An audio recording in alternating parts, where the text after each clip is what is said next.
Well, let's start with the story that's been dominating headlines for weeks now. Looks set to heat up even more this week, which is the industrial action by the Maritime Union.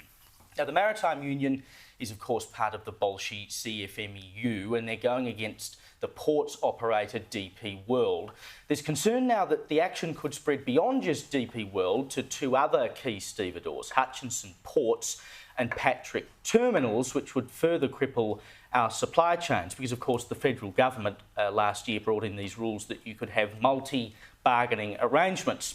Well, the Industrial Relations Minister, Tony Burke, who of course brought that in, last week seemingly wiped his hands of this issue, saying that the union and DP World just need to sort it out themselves.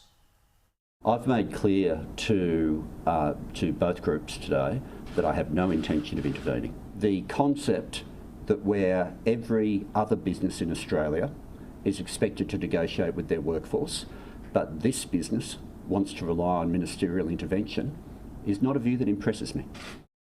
Now, Paul, this is costing the country $80 million a week now. And if you look at what the wharfies are asking, and who would have thought the wharfies, unionised, going against the employers? Claim. We've never seen it before. No. They're asking for 27.5% over 2 years. I mean, who's getting that kind of pay rise?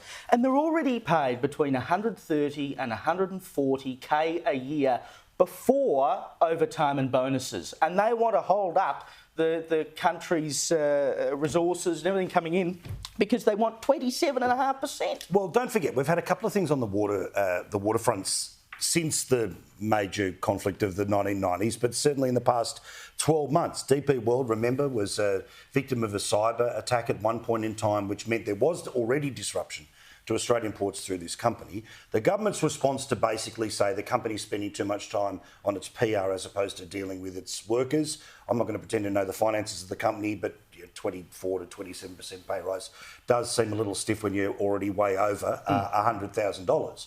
But something that this is a little reminder of is a lot of people seem to think that something has magically changed in the global supply chain for Australia since the intervention of the internet. Amazon doesn't ship it via the internet. Whatever you order from a crappy warehouse in China or a, Fun Boys T-shirt in Thailand, just talking about what Joe would do. Yeah, that's right. That's my night's order.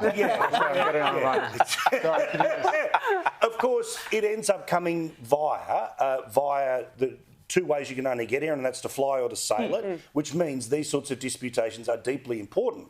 But as a sign of how far away, generally speaking, our media has got from understanding how serious this is that this might be the first time a lot of people are even hearing about this particular situation as opposed to previous times it would have been frontline news. Because people think, double click, oh, it just appeared. It doesn't go through the internet. If only it could, though. But see, and we'll all pay for it, Danica. I mean, if it's DP World, that's one thing. If you get all the other ports involved, and this is what they're saying now, is because of these multi-bargaining arrangements where you can essentially have multiple employers brought into the one room to negotiate one deal, if you can hold up all the ports in the country, what the hell are we going to do? Well, that's a really good question. What the hell are we going to do? And I think this week was a complete missed opportunity by Tony Burke to have actually done something to try and mitigate this from becoming even worse. I've got to ask, is Tony Burke is he the workplace relations minister or is he the minister for the union movement? Because right now, the MUA is walking all over him, and we've got a situation where this dispute is costing $84 million a week. Growers are particularly concerned. The Australian Retailers Association has already come out and said, well, businesses are now at risk of their shelves going empty. And this week, all he had to say was, oh, well, it was misguided for them to think that the government is going to intervene in this. Well, what are you going to do about it? Our economy is relying on it. Yeah, well, you can't just sort of go around and say, well, I mean, they can, obviously, they will, because the Labor Party has a relationship with the unions, Evelyn. But when it gets to a point where we start to pay the price for it, we know how bad the cost of living already is, something has to give. And if the government is not willing to go in and say, well, DP World and the union, knock your heads together and sort this out, it's bad for all of us.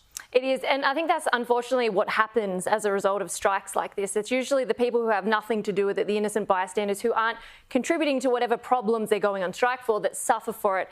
My heart sort of goes out for the people with perishable goods in this situation, the farmers, agriculture, things like that. I'm a farmer myself. I'm gratefully not affected by this, but there are a lot of people who are. We've had it really tough for a while now during COVID and then during the recent drought. Praise God, we kicked El Nino's butt and it's been raining, but it has been really tough. So, you know, I think that there definitely needs to be something done for those particular industries because like we're going to see, like, things do perish, and if we are having all of these delays and things are happening, it's wasted food. We're apparently, you know, in a hunger crisis around the world, but we're going to have farmers in Australia who have fruit rotting on their trees because they can't afford to get it picked, they can't get it sold. I know. I mean, that's already bad enough. We can't get workers in, we can't do anything about that, and then we can't send it. Well, I think farmers have already said that they're deeply worried about meat that has already turned, beef that has already turned, if it hasn't already.